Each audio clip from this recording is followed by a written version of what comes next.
there was a crook that got a security job at Heathrow. Right, he was a crook and he got a job at Heathrow. As robbers steal another £2 million. Apparently security down there is lax. Yeah. Is that a concern for you? Is this another? Yeah. 2 million? Yeah. Why is all this money at the airport? It's those sandwich shops. You know how they're really expensive, the sandwiches in, like, when you're on a plane? They're like £2.50 for tuna, which is ludicrous. Yeah. That's basically the reason. What do you mean, why is all this money at airports? What is it doing there? Why? Have a go. No, have a go answering this yourself. Why is anything at an airport? It's going somewhere. Or coming in from somewhere. Yeah, but money, you can sort it out through the bank, like phone banks and that. Have you done commerce? You know a lot about paying bills and writing out checks, don't you? Tell us about Kellogg's.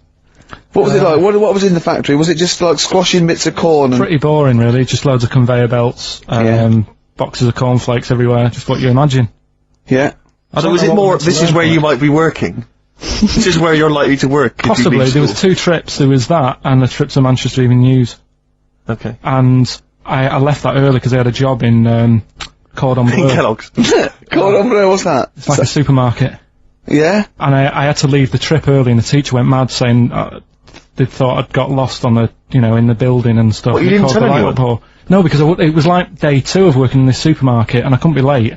I thought by the time I explain where I've got to go and everything, I'll be even later. Sure. So I just left, and then apparently they were searching the building and everything for me. How old were you? Stuck in a printer. Dunno. Stuck in a printer? I don't know. What was the printer's name? You worked at a supermarket called Cordon Bleu. Yeah. Cordon Bleu! Brilliant. That's great, isn't it? It's rubbish. Oh. Got sacked. What did you get sacked for? Messing about in a, back in the car park round the back. Yeah. Right, there was a grid, and all the concrete had gone funny, so when it rains you got like a big lake. Oh yeah. Right? And I got in, do you know those big metal trolleys you get to like put all the food in whilst you... Oh yeah. And I got in one of them, and pushed myself out into this lake. Of cement? No, water. Full of water, because it'd been raining. Right. And I got stuck in the middle, right? And the boss was like, where's Karl? He's meant to be doing, facing up the beans. And I was like... And you were stranded in a lake. So someone said, I saw him messing about out the back. He came out and saw me stuck in the middle of this lake in a trolley. And he said, get back in. I said... Would you say, no, I'm filming sharks? I said, it's too deep. I can't get out, you'll have to pass me something. And he said, I'm not passing you nothing. He said, you can get out of there and walk through it. I said, I'm not, I've got my trainers on, probably the same ones. Yeah, you actually. risked your life for them. Yeah. I said, I'm not getting these wet. I said, what are you going to do? I said, I'm going to wait for the water to go down the grid. He said, the grid's blocked, now get out or you're sacked. I said, well, I'm not getting out. He said, right, you're sacked. So you were sacked? How long did you have to wait for the water to go down the grid? In the end, I did get bored, and I sort of did a bit of a leap and a jump, and got 1 foot wet. How long were you waiting? Maybe about half an hour. Just think of it. Just think. I mean, how did he get himself into that situation? That's fantastic. Should we play a record? Oh, definitely. That's a joy. Oh, you're an absolute pleasure. More White Van Man next time on the show. Electric Soft Parade. I keep trying to get the album for free from you, Karl. You've not sorted me out yet. I have to rely on other people to give me different copies. No, I did try, and I'll keep trying. Please do. This is one called There's a Silence, Electric Soft Parade. Gomez and Shot on XFM 101.9. Sorry, I was going to tell Steve something. Talk amongst yourselves. When you were out there, Johnny Mango phoned up and said to Karl, come on, when are we going to do this thing? And Karl got all nervous. Right, and he went, you don't want to do it, do you? He said, well, it's going to get out of hand. I just wanted to go as high as a tree. And, he went, well, you can. I'll hold you down with a rope. He went, yeah, but he said, but when the crowd are there and they're all screaming higher, I'll feel the pressure and have to go along with it. What crowd? What crowd is this? Higher. No, higher. We don't live in a medieval era. It's not going to be dancing bears and tumbling midgets. Well, I don't know, that's an idea. Hold on. If there's anyone got any of those. Some midgets would be amazing. Yeah. Definitely. Less balloons, cheaper to do. Oh, you're going up. No, you're going up with them. No, you're going up with them, not just, no. With a midget under either arm. It's brilliant. Yeah. Oh dear. It's time for the re-education of Karl Pilkington. This week Karl was studying, the life and times of Winston Churchill. What do you make of it, Karl? What did Churchill do for you? Right, last week I made a bit of an error with Hitler. Yeah, you tried to remember too much, and it was way too much for me. Sure. So what I've done this week, sort of flicked through, got a few of the basic facts. Yeah. And what I've learned, right, bit weird the way all these people have something in common, that they're all a bit weird when they're younger. Okay. They've got some sort of illness. Go on. Well, you know, Rasputin, he wasn't well as a kid. Yep. Che Guevara. Oh, this is Rasputin the Mad Monk wasn't well. Yeah. Yeah. Che Guevara. Yep. Asthma. Really bad asthma. Hitler. He was Only one ball. bit mental. Yeah. Only one. His mother. He was a bit mental. That could be libelous. Yeah. And, who have we done? And Churchill. Yeah. Very weak child. Was he? He only spoke to his dad 4 times in his whole lifetime. Really? Yeah, didn't get on with his dad. Right. And I think one of the times when his dad spoke to him, he was having a go, saying, he didn't do as well in the army as he wanted him to. Right. So that's pretty sad bit I picked up of it. Yeah. Anyway. So that spurred him on anyway. Yeah. I'm not going in all the ins and outs. Very important bloke. Okay. No, seriously, I mean, your dad bought the tapes, didn't he? Yes. And I can understand why. Because he did change a lot for us, do you know what I mean? We wouldn't be sat here now, talking like this. Why? We could have been German. Yep. He didn't let that happen. No. Everyone had a go at him, right? When like, I think it was Chamberlain who was in power. Yeah. And he was like saying, don't be trusting that Hitler. Yeah. You know?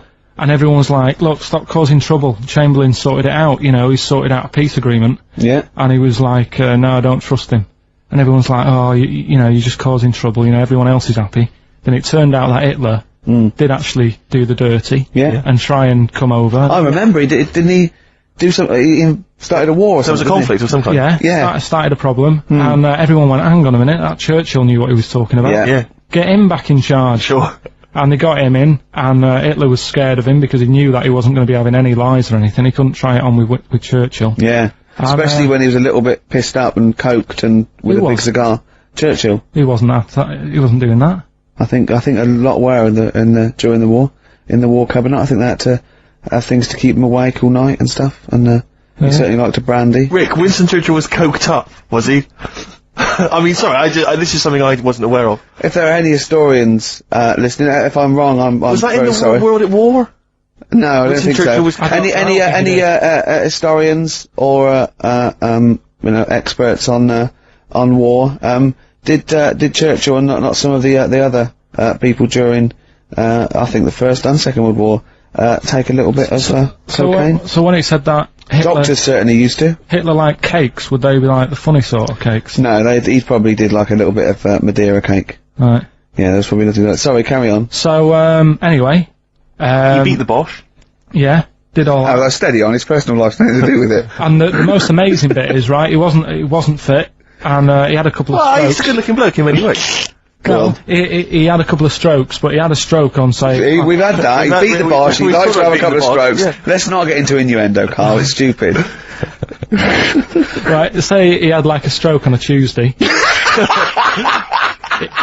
He was up and fighting again on a Wednesday. Really? He was a strong bloke. Yeah. And then he died at about the age of 86 or something.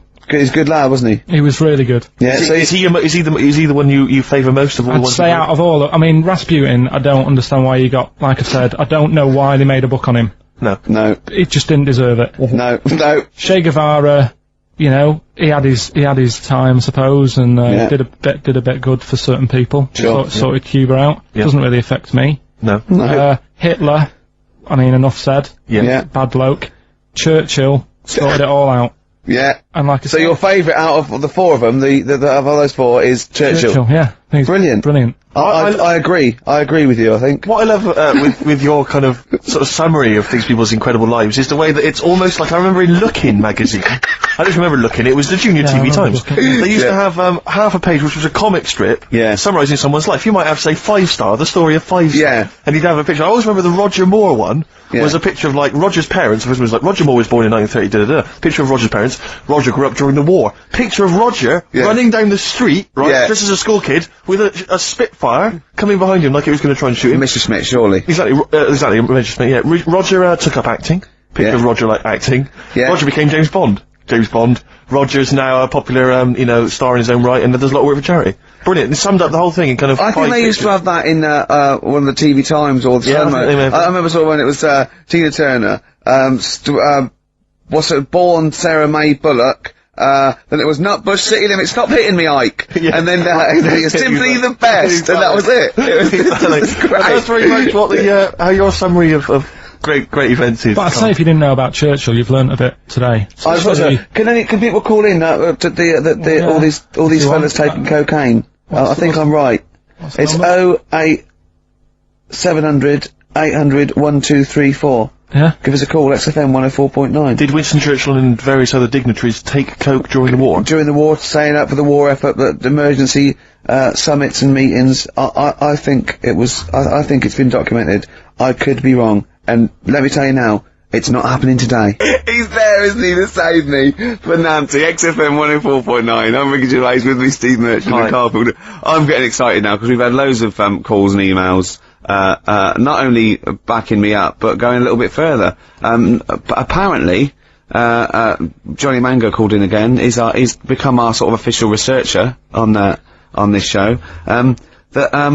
There is evidence that, Queen Victoria in Balmoral, with a young house guest, Winston Churchill, used to consume cocaine-filled lozenges.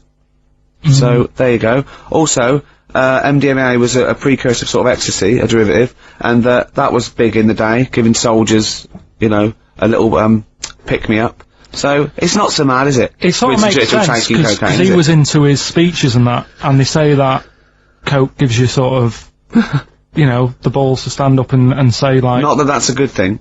And no, it's not. No.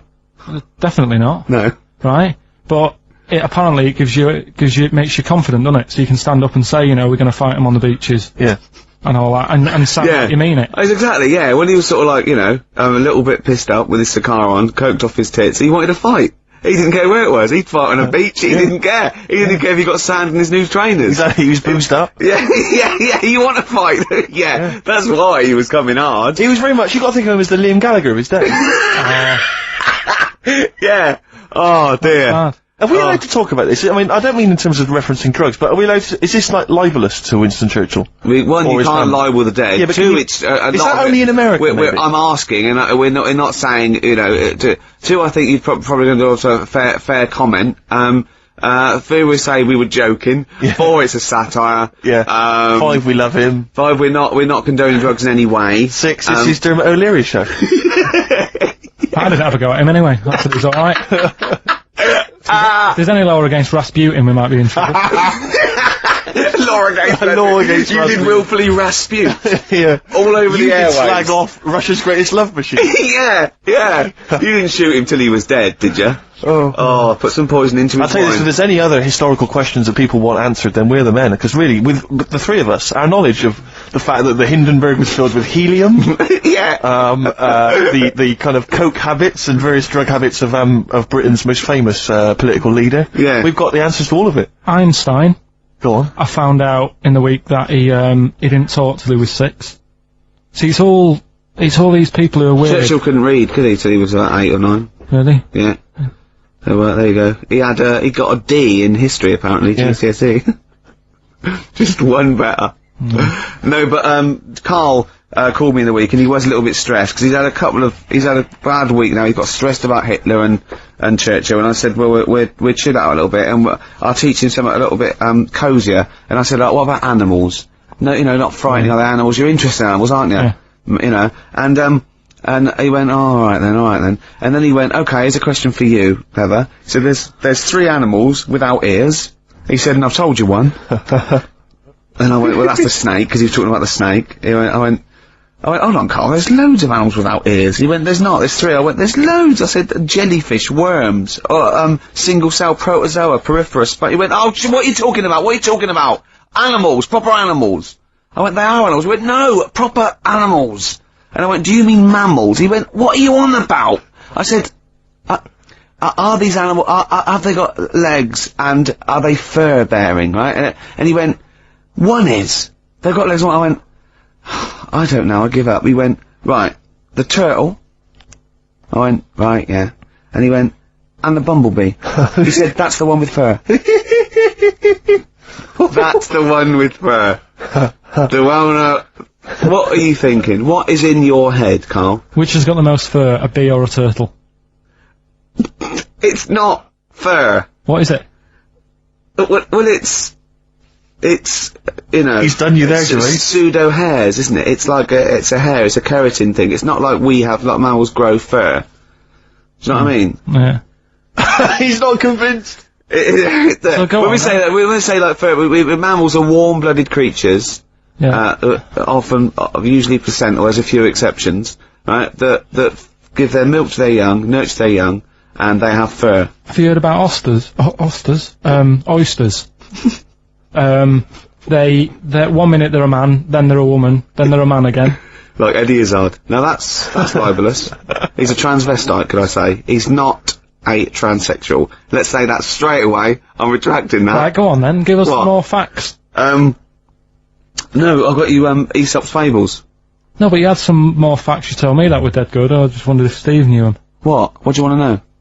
The ones that you read out to me. You had one about the spiky thing. Go on. Porcupine. Give me a clue. How many spikes has a porcupine got? Dunno. How many was it?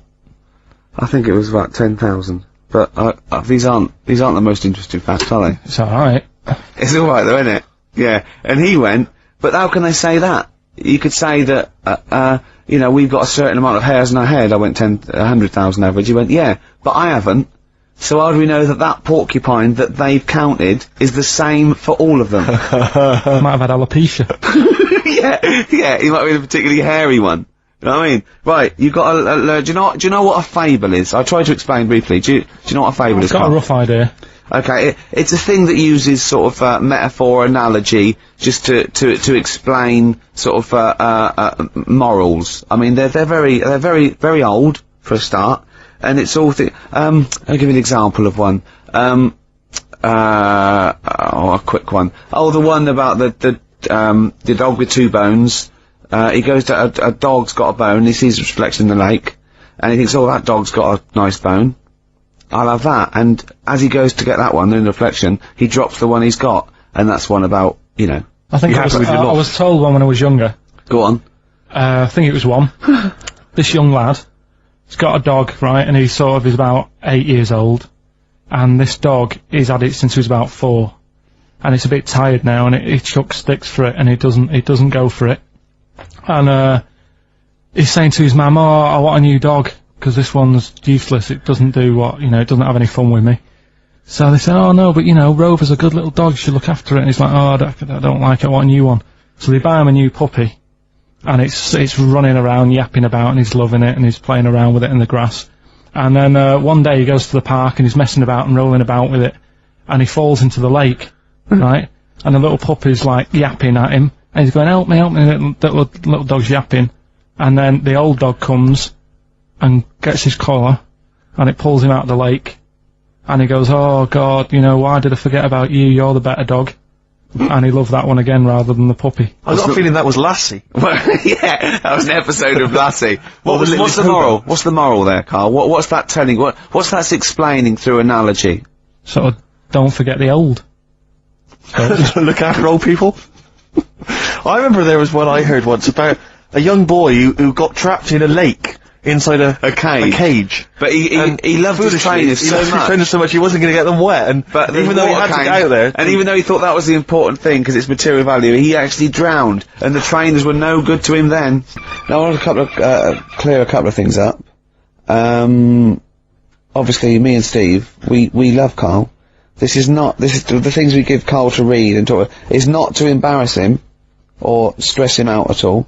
We genuinely like his view of the world. Yep. In fact, we did an interview yesterday with a bloke from the Standard who really liked the show and said, do you like Karl? Because you take the piss out of him a lot. You know, we just like to say, we love Karl.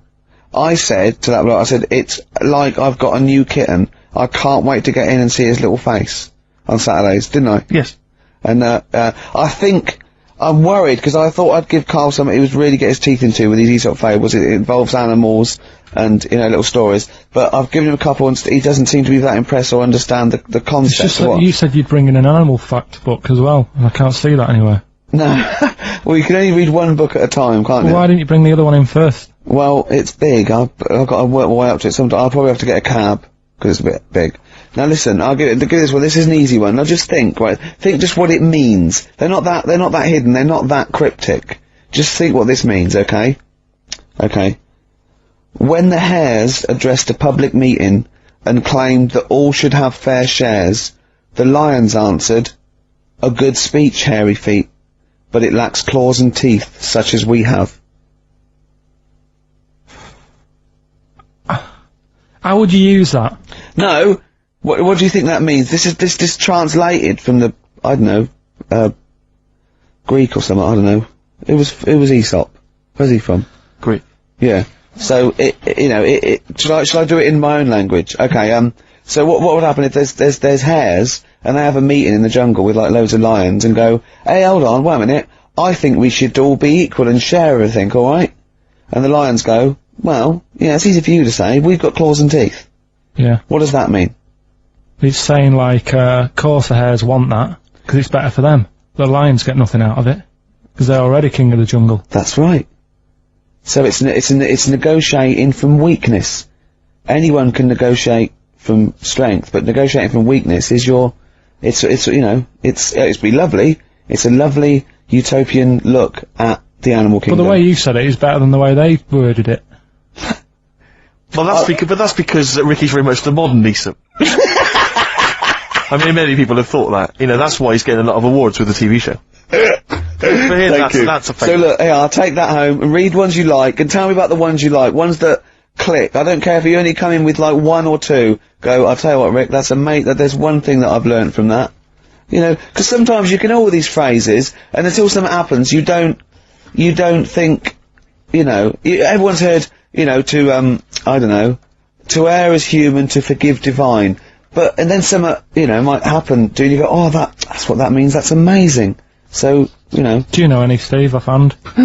What's that? A fable. Well, I would imagine that the most famous one I've always remembered is the lion with the thing in its hoof.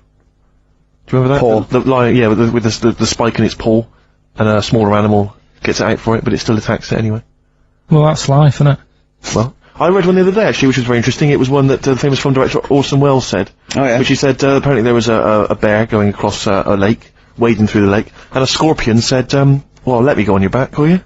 Come on, just let me go on your back, we'll go across, it'll be brilliant. He goes, well, no, you'll just sting me. You go, don't be stupid, if I sting you, you'll die, and we'll both drown. And he goes, oh, fair enough. Who was doing the stinging? The scorpion. Right, okay. And the bear's wading through the water. Yeah. So the scorpion jumps on the back, and they wade through the water, and halfway across, the scorpion stings the bear. And the bear goes, well, we're both gonna die now. He goes, yeah, it's my nature. I thought he was gonna say, I can swim. Oh, you're the best. What's the one about, Does that mean anything to you? It's my nature, i.e., you know, that's in my nature. That's the way it is. That's what I do, yeah. I'm a scorpion. Yeah. One of my favourite ones. These don't mean anything to you, do they? I mean, one thing is you're not impressed by them. They're alright. What about this? What about this one? Don't Here's one of my favourites. What? He said, well, why not just say, don't trust bears? The bear's the one that was too trustworthy. Don't trust scorpions. Yeah. Right, here's one of my favourite ones of all time, okay? A lion is dying, it's an old lion, he's in the front of his cave, and all the animals come around, like the foxes and the hyenas, and the rabbits, and they're all taking the piss out of him, and they're laughing at him, and they're laughing and going, you can't fight us now, and just before he dies, he goes, fine, but I was a lion once. What does that mean? Don't know.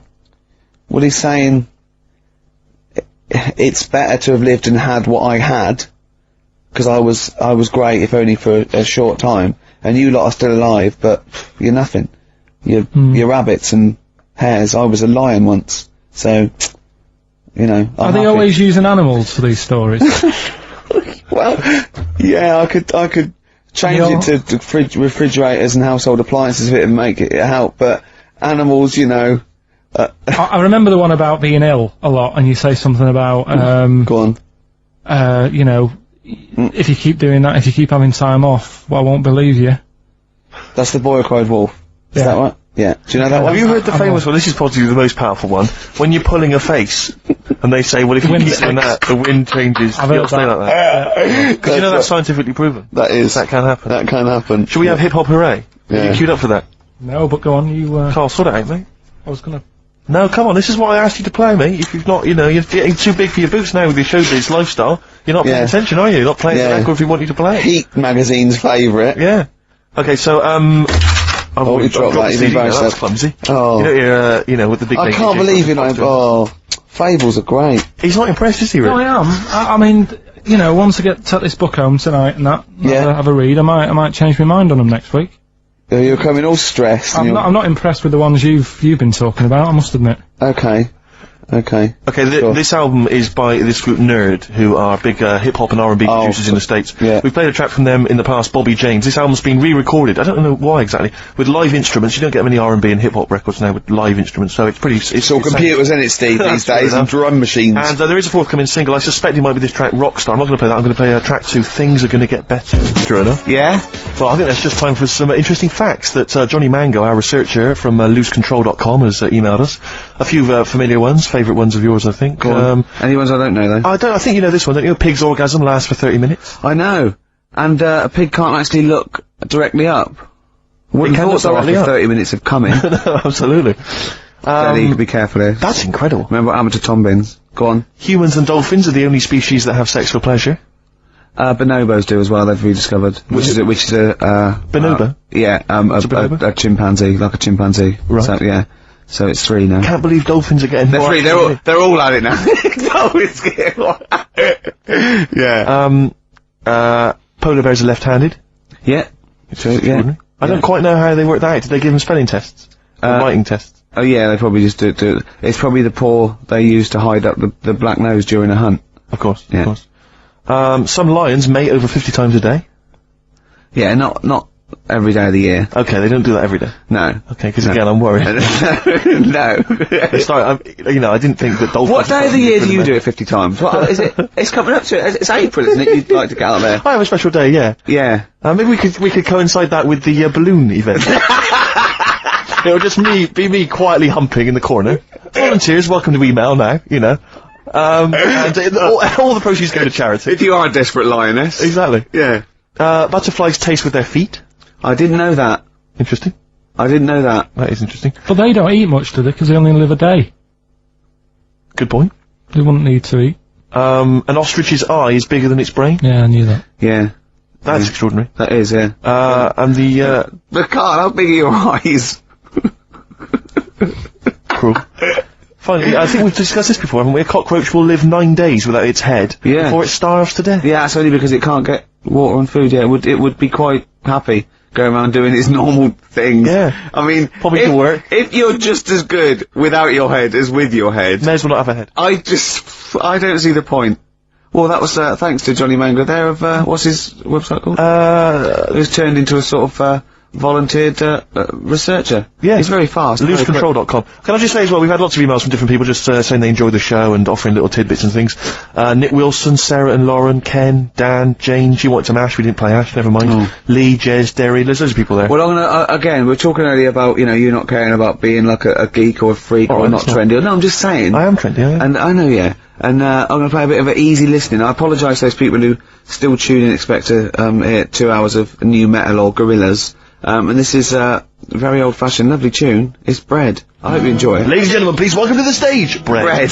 New Order, here to stay on XFM 104.9. I'm Ricky Gervais. We're here to stay. Yeah. For the next 2 hours. Yeah. Alright. That's Steve Merchant there. Hello there. We're with our producer here, Karl Pilkington. We'll be talking to Karl a little bit later because we've got to have his thoughts on Aesop's Fables, continuing the education of Karl. We've got some great music coming up, haven't we? Good music. A little bit of what have we got? Like Happy Mondays. Badly Drawn Boy. Yeah, all that. Bob Dylan. All sorts coming up. Yeah, Rick, I don't know, I just wanted to bring your attention to this. Someone passed this on to me. It's from the Guardian's media website. There's a sort of website that's dedicated to kind of media information. Is this about our complaint? Well, the headline is Comedian Rapped Over Radio Innuendo. Right. Jessica Hodgson has written the article. Are you familiar with this? Have you seen this? Be careful now, because we actually got a complaint, and a lot of people don't know this, we got a complaint upheld, and well, all of this we're very sorry, we didn't mean to offend, and it was a while ago, so we are going to be very careful. Carl's getting very nervous. We're just going to read out. We're not going to editorialise, Carl. We're just going to read out what The Guardian printed about us, alright? Okay. Comedian Ricky Gervais has had a dressing down from a broadcasting watchdog for his repeated use of the word cock in a lunchtime radio show. That's alright, that's what it says, fine, Carl. that's what He's not going to say it again, he's not... Yeah. Go on. Imagine this is the news, and I'm reading it. Yeah. The Broadcasting Standards Commission upheld a complaint against the comedian for coarse sexual innuendo in the programme on London station XFM. The Commission acknowledged that the presenter's remarks were intended to be humorous, but took the view that the amount and detail of the coarse sexual innuendo had exceeded acceptable boundaries for broadcast, said the BSC in a statement. The complaint objected to a section in the Comics Saturday afternoon show when he discussed the different meanings of the word cock. Gervais wondered aloud whether the word was acceptable when discussing birds, but not the male sexual organ. A BSC spokesman said the comedian went on and on about it for nearly 5 minutes. XFM, a self-styled alternative radio station, said in its defence that its remit was to provide cutting-edge programmes for a youth audience. The station said the programme's brief was to include elements of alternative comedy within certain shows that would not fit within a more mainstream radio station format. In this particular show, it was not the presenter's intention to shock when they took a humorous look at how the English language could be construed in different ways within different contexts. Gervais, whose big break was on Channel 4's 11 o'clock show, has shot to household status through the portrayal of David Brent, the middle manager from hell in BBC Two's cult show The Office. Just in case you didn't know what I was talking about. Yeah, he's a household name, but they just thought... You might not have heard of him, but he is a household name. Now, that's good reporting, and they're quite right about it, and just to remind people, it was when Steve said the only, bird that hasn't got a penis is the swan, and I went on about the male bird being called the cock, but I couldn't use that to mean, and, you know, it was childish, you know. But, what annoys me is, I'm sure I've heard things on, like, Radio 1 like that. Oh, what's what's her name in the morning, Sarah? Cox. Yeah. And, there's a DJ, like Karl, Cox? Yeah, so you got, Karl. What's the matter? I'm just saying. You're just saying there's a pair of DJs on, Yeah, but you know. we've done this. And, what are you talking about? We're just talking about names. They're just saying the names. Now, I love cocks in the morning. You're a big fan of Cox. And at night. What's the matter with you? Come on, Carl. Alright, we've taken it, have you actually been rapped over this? No, I don't know what Have you had a dressing down? No. When did that happen? I don't know. I was meant to tell you, and I never got round to it. Okay. Thanks then. So don't do it again. Oh, Can I just add that in case you don't know what you know, the frequency is? Yeah, exactly. Why did they say that? I mean, so you know what you listen to, so you go, I'll tell you what, I like that radio station. Yeah. And it was XFM 104.9. Exactly. I'll listen to that again. You'll listen to that, you can retune. Yeah. I was wondering actually, Rick, Stay locked up this end of the dial. True enough. I was wondering, because, you know, obviously we're still trying to campaign to get Karl into the air. Yeah. With the balloon, enterprise, and obviously the work's been done on that, don't fret, don't worry. A lot of people are asking for an update, but, you know, we'll obviously let you know when it's all gonna take place. Yeah. But I was wondering These whether... things take time. Exactly, but I was wondering whether we should also have another kind of campaign, some kind of campaign, maybe one that could involve you, Rick. Because I'm particularly concerned, Karl, I don't know how familiar you are with this, with Ricky's eating habits. Because he eats so unhealthily. No, it scares me. No, come on, Rick, don't give me this. I'm getting better now. No, you're not getting better. I have a smoothie every day. Yeah, but I've told you before, that's largely sugar. No, a homemade one. I don't care, Rick, that's not enough. It can't counteract, right? This is Ricky Gervais's idea of health eating, right? We'll be in the canteen at the BBC. He'll go, I'm gonna eat healthy today, which means he'll have 2 slices of pizza instead of pizza and chips. That's basically that's his theory, right? And it's like, I don't know what, because he can't eat anything basically doesn't sting the roof of his mouth with flavour. So like, for instance, he's always got headaches, he's always got a headache. Okay, that's because you just drink coffee and Coke, you never drink water, your body is dehydrated, and I said, drink a glass of water, no, boring. It's boring, water. I don't know if we were in the desert, stranded, boring. It's boring, Steve, I'll wait till the next cafe. Right, and sometimes he'll go like, oh, I'll have a salad, right? And he'll get like a feta cheese salad, right? And he'll eat the little bits of feta cheese, leave the salad. Then he goes downstairs and goes, I'm still hungry. It didn't fill me up, that salad. I go, no, what didn't fill you up was the 200 milligrams of goat cheese that you ate. That's what didn't fill you up.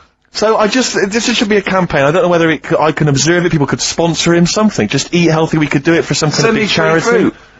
I don't think the fruit's the issue, Rick. Okay, if you mash it, I'll eat anything. Rick, I'm not saying that you don't eat a certain amount of fruit, I'm saying that everything else you eat is unbalanced, and it's just rich with fat, and it's awful.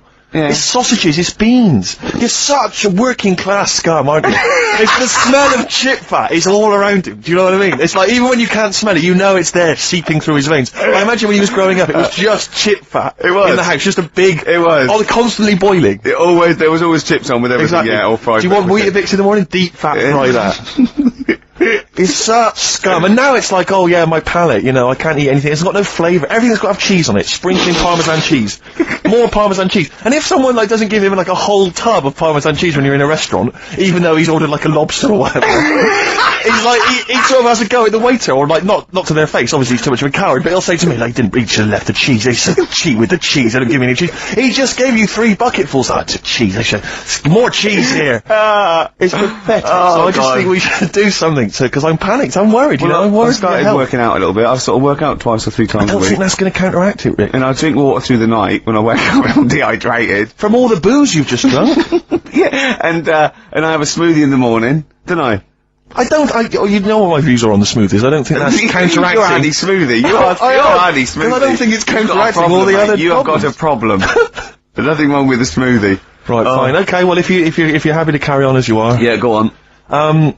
Badly Drawn Boy obviously has done the soundtrack to this new film, About a Boy. Yeah. Which has got Hugh Grant in it. And obviously, this current single, what's it called? The current one that's out? The Silent Side. That's currently, obviously that's being played on XFM. But this is another track from this album, which is the soundtrack. Lots of kind of, little bits of filler, bits of musical instrumental stuff, but all of it's very nice. This is a cracking tune, track 3, Something to Talk About. Lauren have emailed in, they said they wanted something from Elliott Smith or maybe Jimmy Webb. That's actually produced by the producer of Elliott Smith. And Is that I haven't brought any Jimmy Webb into the album. No, we'll maybe play that next time. I'll play some next week. That's Badly Drawn Boy though, from the soundtrack to this film About a Boy, and that's called Something to Talk About. We've only got the stuff in the library. Do they want 4 non-blondes? Because we've got that in the library, haven't we? The best of Tony Basil. And we've got just about every song that In Excess ever recorded. Exactly. We don't play enough In Excess. I don't think we do we?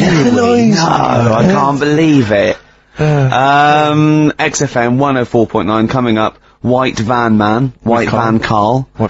I was obviously out with Karl last night. Oh yeah. I realise it's because we went out. There's what's the name of that evening? Marketplace, extracurricular. Yeah, various XFM DJs go down there and just play an eclectic mix. Spin some tunes off. Absolutely, and I'm thinking of doing it in a couple of weeks, Rick. And obviously, you know, my turntablist skills now are pretty something to behold. Yeah. I tell you this, I did an amazing mix the other day with my friend Dan. We spent 2.5 hours on it. This is how we spend our evenings now. 2.5 hours mixing from a trip hop sort of, hip hop style beat into Arthur's Theme by Christopher Cross. Great. When you get caught between the moon and New Written by City. 4 people. 4 people. Bacharach, Carol Bayer-Sager, Christopher Cross, and a 4th one. Absolutely. Phone in. If you know that. Maybe we should. But who knows the 4th person credited on that tune? If only there were a prize. 700 800 1 2 3 4. Also, someone else to phone in. Right? I saw an advert. Right, there's of toys. I think it must be. Is it because it's Easter holidays or something? Right. I was watching today, and there's one of those Transformer type things, and it goes in its shield. It strikes and then goes into its shield, and it goes into a little pod. And I'm sure it was called a Bowlock. Right. Now I must have misheard it. There's no way you can call a little kid's toy a Bowlock. So, can you phone in? I'm quite willing to be wrong. It'd be very disappointing, but, you know, are people making little Bowlocks for kids? No. Yeah. Oh wait, 700, 800, 1 2 3 4. And what was the other question?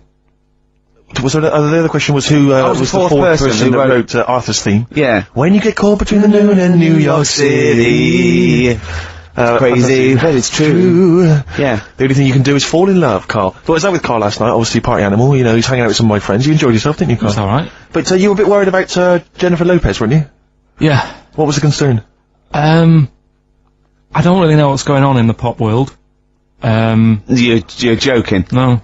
Go on. And I was there in the toilets, right? And I heard it playing out on the speaker, and I heard the DJ go, there you go, that's Left Eye Lopez there. That's not... And I thought, it's Jennifer Lopez. No, it's the little one. She had some sort of eye injury. You thought he was breaking the news of Jennifer Lopez losing an eye by calling her Left Eye Lopez? Yeah. Yeah. That's genius. Don't worry, we put him right, it's okay. Yeah. Slept easy. Yeah. But you were worried for a while, weren't you? You were anxious for a while. I had no idea, and the thing is, I heard that on like Thursday, so for like 3 days I've been thinking... You've been panicking? Why she called that? Because she changed her name before, hadn't she, to J-Lo or something? Yeah.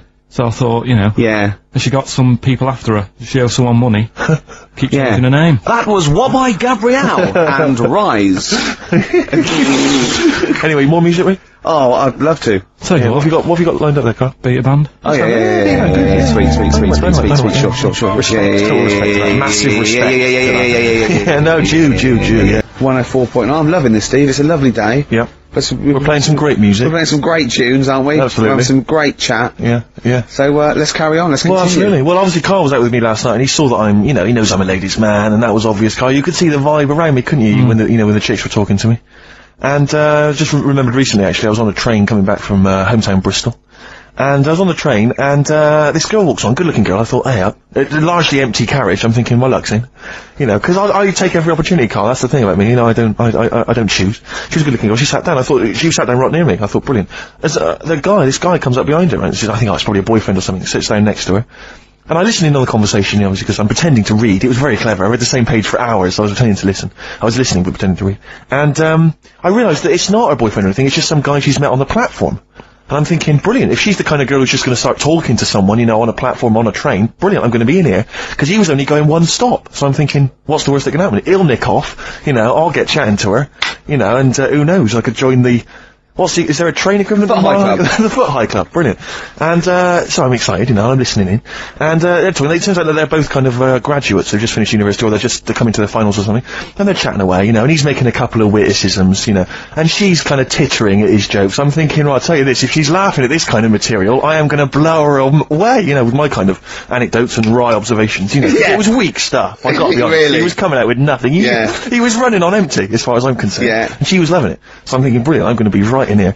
And then they get moving on to higher brow things, you know, and, I think she was going to study kind of Marxism or something like that, or communism, something. And she was asking him, you know, by way of conversation, she was asking him what he knew about Marxism, you know. And he was fumbling for his vague knowledge of it that he had in his life. And I'm just sat there thinking, yeah, come on, love, in any given capitalist environment, the proletariat will revolt against their oppression by the bourgeoisie, and after a brief period of socialist rule, emerges a classist society governed by community cooperation. Well, if that sort of talk wouldn't get a woman hot, I don't know. Come on, I don't know what you'd use then. If Marx and Engels is not going to get a woman sweaty down below, then nothing is. So my name is You're not just biding your time. Exactly. I'm just going to go in for the kill any minute. Yeah. So anyway, it comes to his stop, right? He gets up. I'm thinking, this is a piece of cake. And he gets off, and off he goes. He walks off. And I'm thinking, brilliant. And I thought, I'll wait till the train's pulled away. I'm not going to leap in straight away. No. And he comes back on the carriage. And I'm thinking, hang on a minute. He goes, listen, do you mind if I give you my email address? Oh. Right? And if you want to get in touch, email me. I'm thinking, come on, you loser. Get off now. Save your face. Please, before it's too much. And she accepts the email address because she obviously doesn't want to hurt his feelings, whatever. I'm thinking, fair enough, she's a good woman, I'm liking her. I'm loving her, I'm thinking, that's my kind of girl. So anyway, he gets off. I'm sat there, the train pulls away, I'm thinking, yeah, I'll wait a few minutes, you know, I'll just, you know, give it some time. Her phone rings, it's her friend on the phone. And, she starts saying, and I was listening in, and she was going, yeah, just met a guy on the train. I'm thinking, yeah, that's true enough. She goes, yeah, he was a good-looking guy. I thought, you're having a laugh, love. To be honest. Because I was looking at him, and she said to her friend, he looks a bit like tennis player Boris Becker. I thought, you should be so lucky, frankly, because I saw him, he had awful facial hair, if that's what makes him look like Boris Becker. Terrible little goatee beard, it was laughable. I thought, I don't know, and then she goes to think, and she's like, yeah, I met him, we got chatting and stuff, you know, and she was going, it's not often that you meet someone, you know, generally in life, who's, you know, kind of thoughtful and intelligent and funny. I thought to myself, I'm not even gonna waste my time with you, love. Frankly, if that's what you thought of him. You just walked away. And I'll be honest with you, I didn't even bother talking to her. No, you I didn't even waste my time with her. If she thinks that bloke is not only great looking, but funny and intelligent, and she got on well, and he was polite, and it was a chance meeting, and he thought, and she thought that you were like a freaky looking dork who didn't even have the nerve to speak. That is what she was thinking, then I don't want to know it. I couldn't, you walked away, and good luck to you. And I have my dignity intact. Yes, and she's nothing.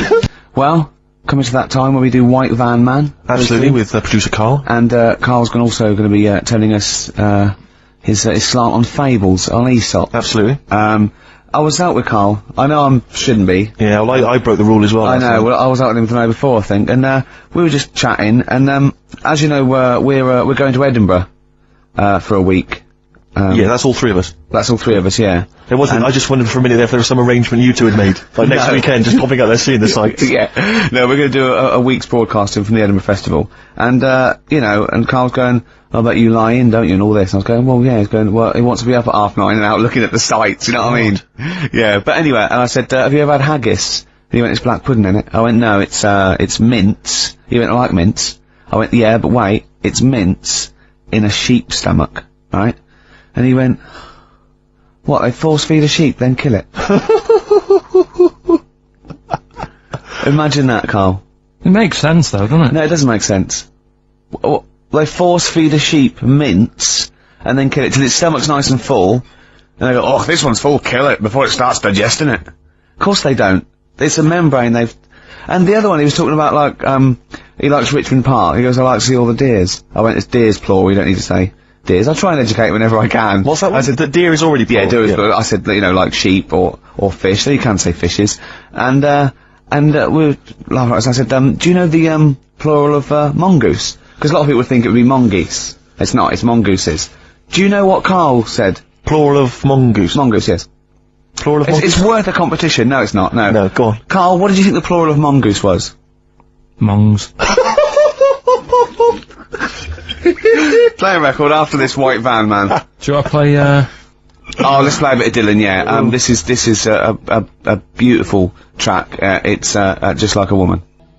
Carl went, he's got his headphones on, so he's speaking a bit loud. The harmonica's playing. In a whiny Manc accent, when the harmonica's going, that's an annoying sound, that, innit? God. Oh, bless Bob Dylan there. An annoying sound there. did you hear about... The annoying sound of Bob Dylan, that could be a new album. Yeah. Just that sort of sound always reminds me of, a one-man band. Yeah. Have you heard the story about Leo Sayer with his song One Man Band? No? Years ago. What year was, oh, God. I'm in the mood for dancing?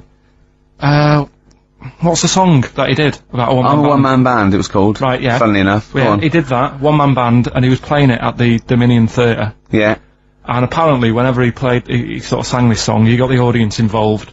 And the line in it was, I'm a one-man band. Nobody knows or understands. Is there anybody there can lend me a hand Right. to my one-man He band? said that, and what he used to do, he used to reach out. Oh, yeah? And grab people's hands, and then he'd walk down the middle. Anyway, he said, well, anyone lend me a hand? He stuck his hand out, grabbed like a hand, and was walking down, everyone looked horrified, and some woman who had like a plastic hand, it had come off. And he was walking down the middle of like Dominion Theatre with his plastic hand in his hand. And he said, oh, it's a moment I won't forget. He knows how to tell a story, Leo Sayer. Right, well it's time for White Van Man, which is where we ask Carl the questions that the Sun asked someone else. Exactly. It's an article in there where they ask them, you know, typical man on the street, the big questions of the day, gives them their platform to the nation, and we think this is just too good to let out, because we only care about one person's opinion in the country now. That's true enough, it's the K-Man, and there he is. There he is, right. Carl, your thoughts, please, on Kylie Minogue slagging off Britney Spears for ignoring her fans at her premiere. Are you aware of that story? No. She got booed at her premiere of her new film, Britney, because she'd left her fans waiting for like an hour. Some of them had travelled up from Bristol, other parts of the country. 3,000 of them. Loads of them screaming for her. She just went straight into the theatre an hour late, just gave them a quick wave and straight in. Didn't even bother to shake their hands, sign any autographs. So they were booing. What do you think of that, Carl? And Kylie's obviously said that was actually outrageous, you know, and you should treat your fans with respect. What do you make of it? So she did wave. Like, Yeah, but literally as she was walking into the theatre. was it raining? No, I don't think it was. He's like a defence lawyer who hasn't really read the brief. He's just winging it. Judge, first, was it raining? No? Oh, shit, I was relying on that. Was she running late for the start of the film? Yes, but that's her own fault. I mean, the people are inside. They're not going to start the film without her. It's Britney Spears. Yeah. She could take some time out. You know, when Tom Cruise came here, he spent like an hour and a half shaking people's hands, talking to people on their mobile phones, all sorts. That's Tom Cruise. He's a bigger name than Britney. I know, but... He's a smaller person, but he's a bigger name. What do people want from people? Do you know what I mean? Yeah. An autograph, things like that, a photo. This one's going nowhere, Steve. Is there another one? Fair enough. You know, it's not bad. If she had more time, she might have done it. I bet she would have done it on another day. I mean, I'm not feeling too good today.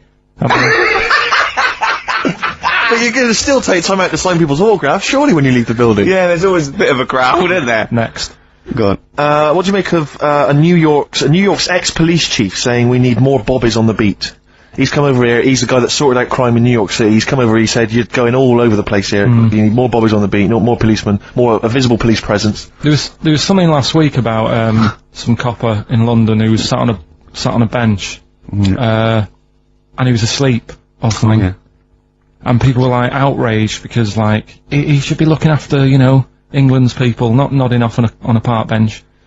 Which is a bit daft because they were shouting he should be looking after England's people. Was this the 16th century you went back to? What do you think? He should be looking after England's people? You know, wherever he was, if he was in like a park somewhere, they were like really annoyed because he was asleep. But sure. The way He's probably undercover.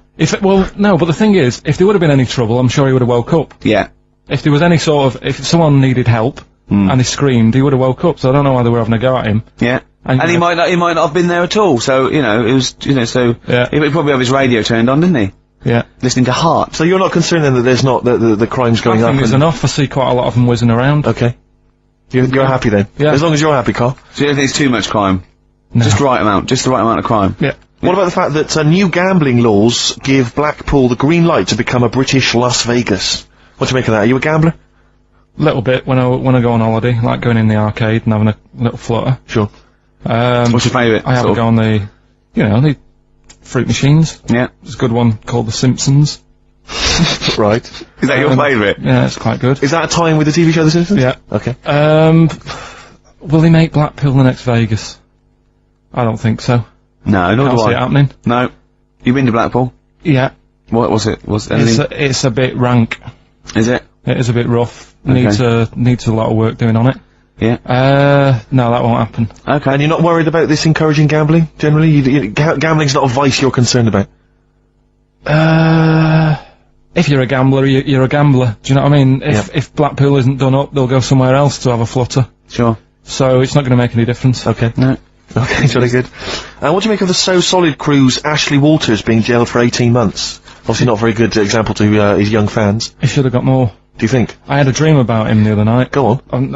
About the group itself. Okay. I had a dream that... Were they all there? Because there's a lot of them. all of I couldn't remember all their faces to feature in a dream. I had a t-shirt on. He had etc. Exactly, yeah. Two of them had etc. Yeah. I had a t-shirt on. You had a t-shirt on? Yeah, and it said on my t-shirt, So Solid Poo.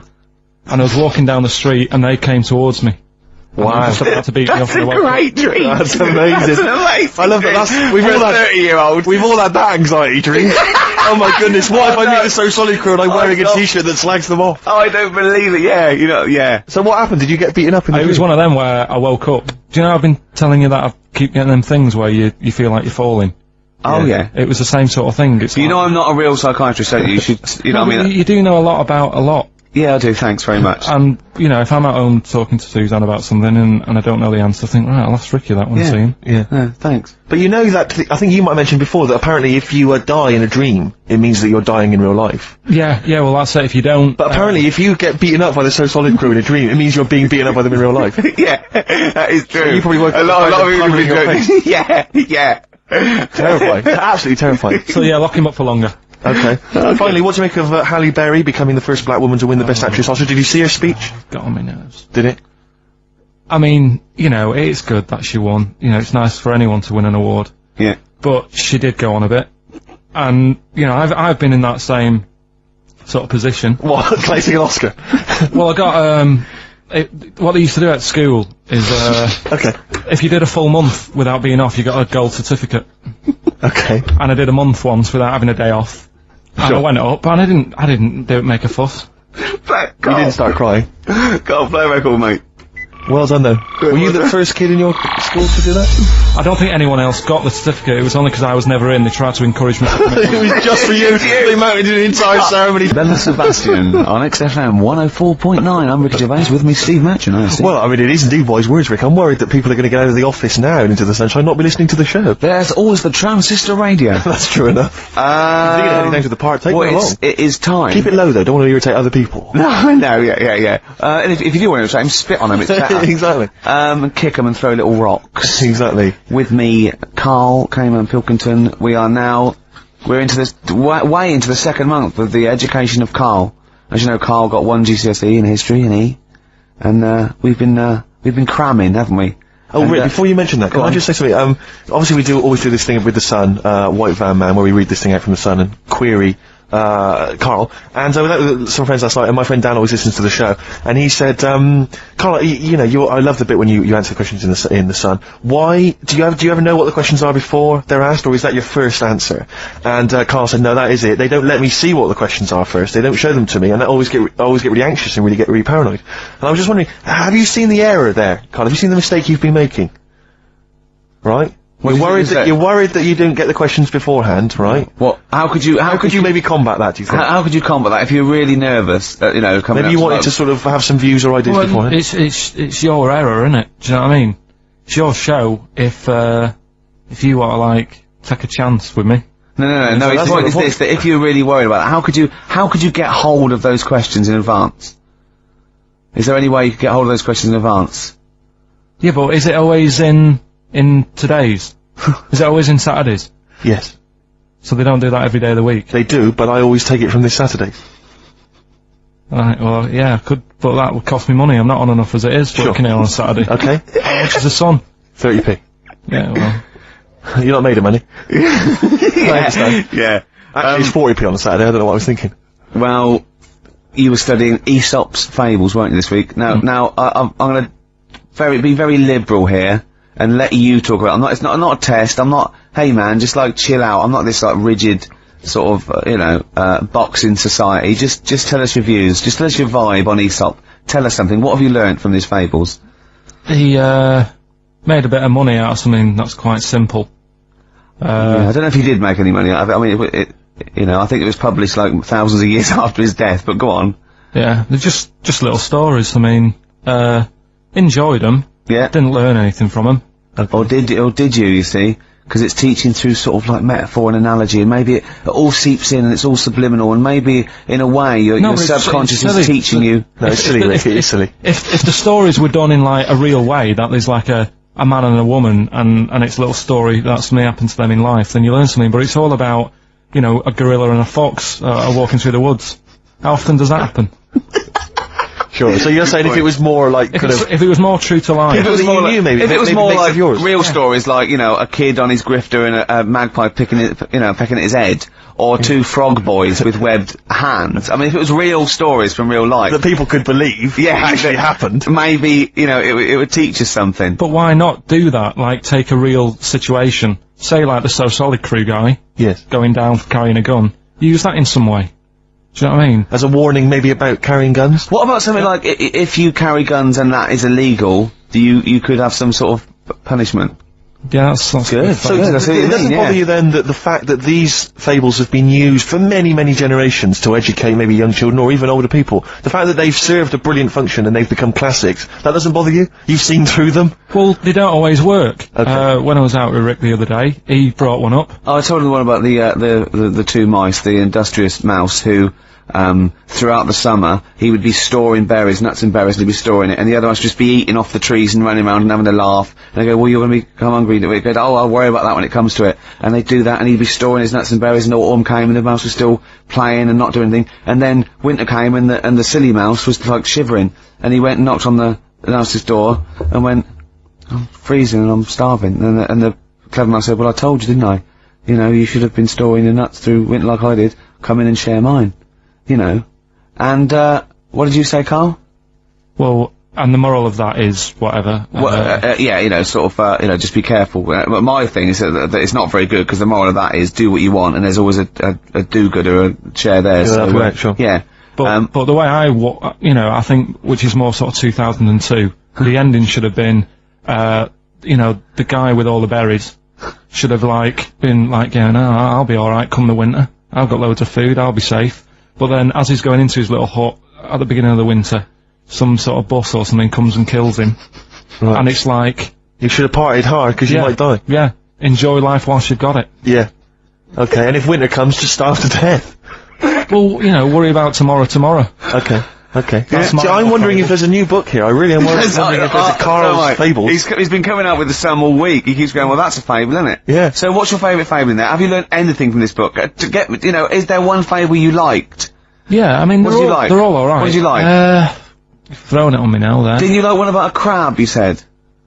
No, that was the one about messing about on a cliff edge or something.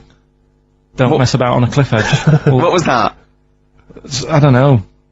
There's not many around here, so I didn't take much interest in that one. You know what I mean? God. You I'm doing my best here. I'm don't dying. remember yeah, any? here's one. Go Yeah, on. here's one that was quite nice. There was a belly, you know, like your stomach. Yeah. And it's this belly on a pair of legs. And the legs was saying, I'm more important than you because I carry you around. And the belly said, yeah, but, you know, if it weren't for me, holding all this food, you wouldn't have the energy to walk around. Yeah. And that means, like, you know, rather than working on your own, it's best to work in a team. Yeah. So, Well, the one similar to that I was taught when I was little was, a vision of, heaven and hell. And, it went down to hell, and in hell, right, there was these, people had like 20-foot long, chopsticks. yeah. And they were getting their food, and they couldn't get the chopsticks into the food and get it round to their mouth because they were just too long. Right. Right, that was how. And in heaven, they had exactly the same thing, but they were feeding each other. What? Right. You don't like Chinese food? Is that what you're concerned? Is that what your concern is, Carl? No, I'm just...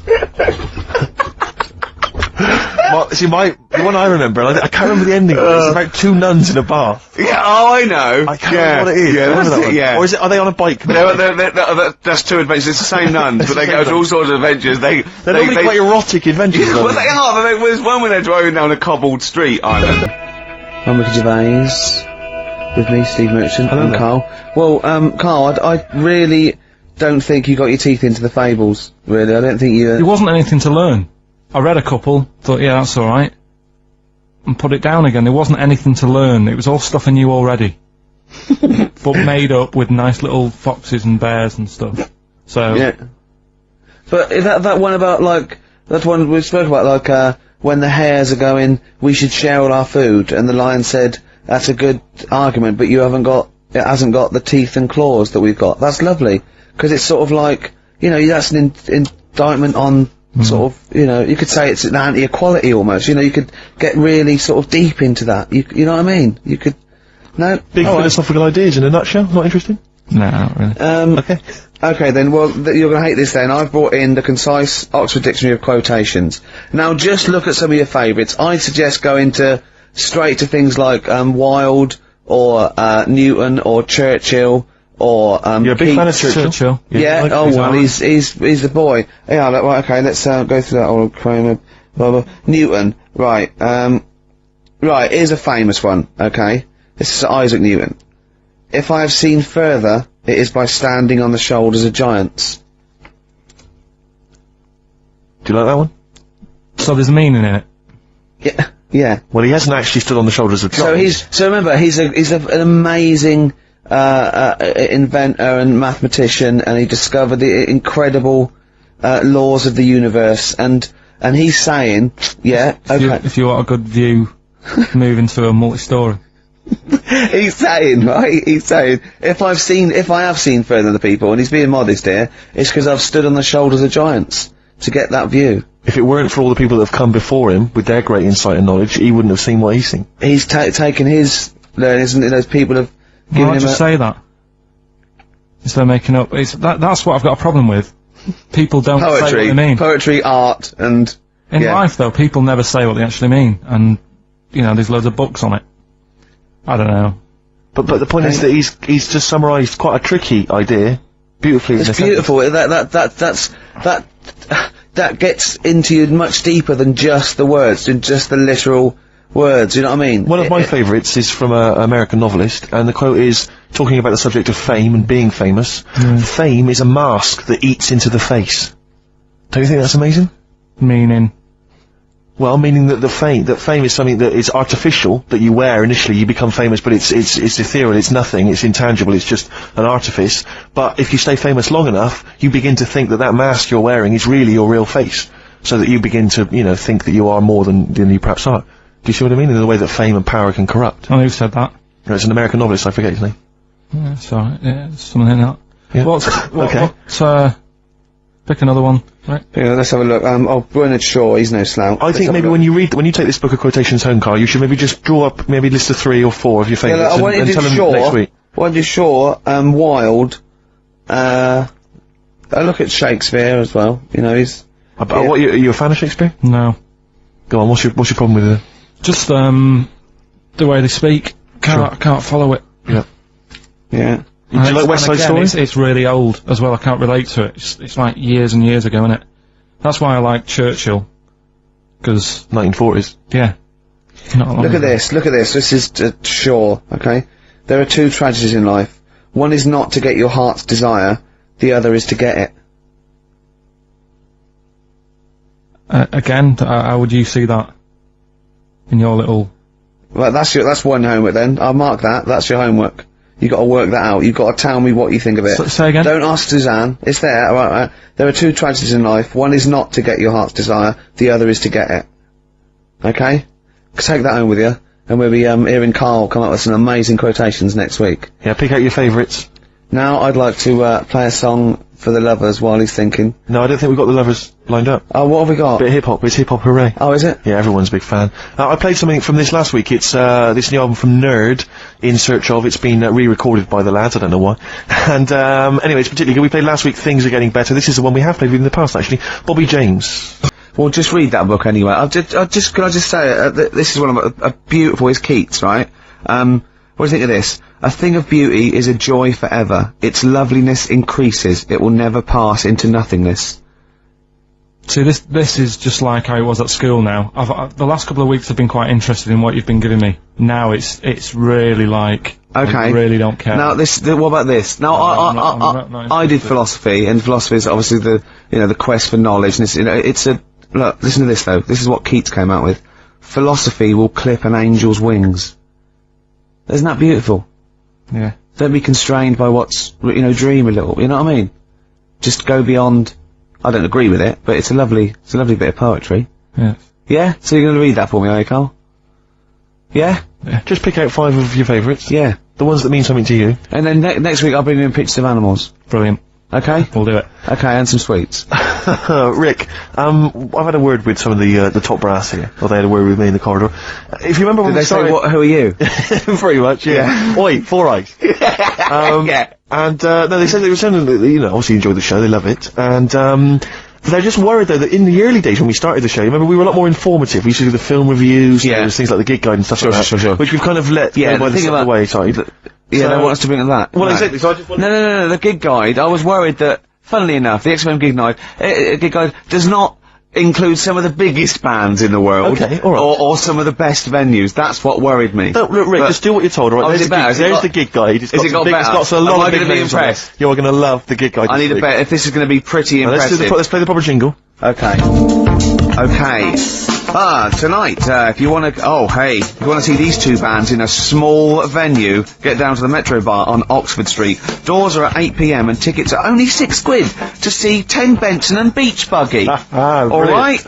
Now, if you missed Longwave, supporting the Strokes at Brixton Academy last night, you can catch them headlining Casino Royale at the Monarch. Rick, I missed them last night. How much will I be paying for that? You'll only be paying £5, right? But listen, they're also supported by Shelby and I Remember Nothing. Brilliant. Now, people know about the Brixton Academy, but a little-known venue in Brixton is the Windmill. And you're going to see 3 great bands there tonight. Guapo, Plonkes, and Mechanical Beetle's Never Quite Warm. So, Orange Goblin and Grand Magus play the garage, and, Diefenbach and Sudden play the Rotar sessions at Nine Hills Arts Club. So that's the Gig Guide on XFM. What a load of rubbish. I mean, switch off the jingle. Look at this. We've discussed this before, haven't we? Names for bands that will never be anything. Ladies and gentlemen, please welcome to the stage Mechanical Beetle's Never Quite Warm.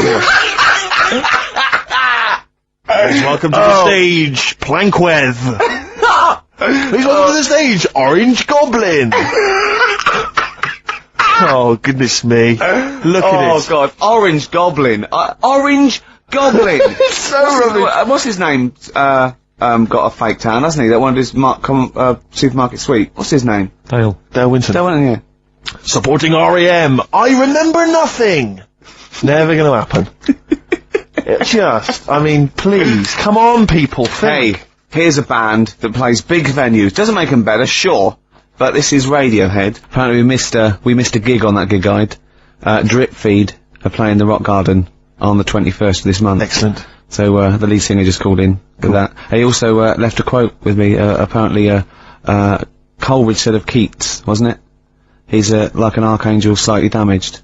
Rick, I'm worried we're getting a little bit highbrow. Do you reckon? Have you got any knob gags you could do, quickly? Because I'm just thinking we're switching, there's a lot of people that are going to be turning off. I mean, currently on Capital FM, Chris Tarrant and Dr. Neil Fox, together at last. The partnership we've always they wanted. said it would never happen. Do you know what I'd like to see together? That breakfast DJ, Sarah Cox. And who's the dancer? Just, Carl. That'll be Carl Cox. Carl, please, why are you suddenly saying these rude words? You've been reprimanded once, don't Carl, say please. that, and don't say it so aggressively, because it sounds like you're saying Cox aggressively. Come on, we've been reprimanded. Yeah. Alright? Just don't use language like that. That's annoying me. Come on. Why is it annoying you? Because we're talking about DJs, that's their names. But you try to be clever. I hardly think that's clever. You've given a Yeah, if that's my best attempt at being clever. I've got rubbish homework this week. Okay, he's really upset about Really this. upset. He was looking forward to animal fat. You said you were going to bring in that big book, 500. It's so... I got it off one of those bargain books. I thought it'd be easy, right? But it's too elementary. No, but that's more useful than that to me. But it's things like the tortoise has a shell to protect it. That's good. Yeah, but you know... Because you thought it was there just to be painted on the tip. Oh, have you ever peeled a tortoise? They fly, they go about 400 miles an hour. It's to weigh them down because they're the fastest lizards known to man. Exactly. Honestly, they run so fast they can go through walls. Yeah. And so their shells put on them in the hospital, in the maternity ward, at a very early age, just slow them down. You let a tortoise out a shell and you won't catch it. Steve, do you know that turtles can breathe out of the bum? Turtles can breathe out of their bum. I know someone who can talk out of it, but didn't realise that. Tell us about that. Tell us about that. How do they do that? That's all I know. They go when they go swimming. They can sort of, if they don't want to stick their head out, they can just stick their arse out. Why don't they want to stick their head out? Just if I don't know. Maybe they need to be looking for food under the water. Yeah. And if they stick their head up to get some air, they might miss something. Wouldn't it be easier to have an arse that could forage for food? So they could sort of like lounge in the pool like a jacuzzi and they're looking around going, alright, hello, hiya, and meanwhile its arse is like munching grass. Yeah, Wouldn't that be easier? Bad breath. Well, I wish I understood what that meant. Yeah. In all this it's hilarity, like a quote, isn't it? but in all that this hilarity, I'm worried we've forgotten the true meaning of Easter. No, come on, Rick, come on. You're being frothy and lightweight and a little bit rude, but you know, it's a time for remembering and chocolate that someone did die for our sins. Yeah. So can we just be ashamed to disappoint him? Yeah. Can we just think about that and just take a moment just to consider that? Yeah, can we do that? All right. Yeah. Okay. Yeah. You understand the true meaning of Easter? It's not just about eggs and bunnies. You understand it, don't you? Yeah. What's your memory of it? What's your understanding of it, Carl? Easter. What's it all about for you? What did you have to do at school? Did you have to do anything at school? I think we got a long weekend off. Okay. Really? Yeah. What did they call that weekend? Easter weekend. Brilliant. Okay, and what was the reason for that? Why did we have Easter weekend off? Jesus. Yeah, but what did he do? He put himself on the cross. Yeah. Yeah. Well, he didn't put himself on. No. Does it mean anything to you? Are you moved by that story? Again, too long ago for me to sort of, Okay. to worry about it. Sure. Yeah. I mean, if there'd been an Anderson shouter involved, Yeah. you'd have been there, wouldn't you? You're not well today, are you, Carl? Not at all. Don't know what's wrong with me today. I've got a bit of a temperature. Have you? Do you know Steve, he's always on the go at me. Last night when we were out with his mates, Yeah. they said he's a bit of a hypochondriac to himself. Did they? Yeah. What did they say? What were they saying? He said, I said, Steve's told me he's not feeling well. Is he alright? You live with him? He said, oh, don't worry about that. Really? He's always saying that, and I said, that's a bit of a fable. I said, cry wolf. Yeah. One day you say I've got a temperature, and they go, oh, I've had the Lemsip, and he'll die. Yeah. Yeah. Well, I've learnt my lesson. Yeah. There was one about the boy who cried wolf. the moral can surely only be never tell the same lie twice. You know what I mean? Because if he'd have, like, come up with a different one, he'd have kept them going all year, I reckon. That's a good point. Yeah. I never thought of it like that before. What are we gonna play? A final tune. Have we got, we got a bit of Suede, haven't we? Well, it depends. Let's get a bit of Suede in and song for the ladies. Let's go over. What is the it? ladies is very short. It's only the football. Don't say that. Yeah, give us your song. What's the football? What's the match? What's this? The gig guide is Long Wave and Guapo and Plankos. What's this? What's the football match? What are the football matches XFM covering? Dunno. What Come on. song would you like? Track 8. So Bolton versus Barnsley. You don't like sport though, do you? A lot of people who do. Huh? A lot of people who do. Right, track 8, what are we going for then? We're going for, it's a bit of Stevie Wonder. Yeah? And, I think it's quite a short song though, Carl. Are you sure? No, that's cool, yeah, it's It's cool. okay, you're okay, right? Yeah. So this is the final song, This lost a lot of energy, this show. This is it. I mean, the first hour and 40 minutes, I think, was dynamite. I think the last 10 have been, But I flagging. mean, Carl, he was full of life, you know, he was answering the questions and stuff, and now And he got fed up with the quotations. He didn't like us mentioning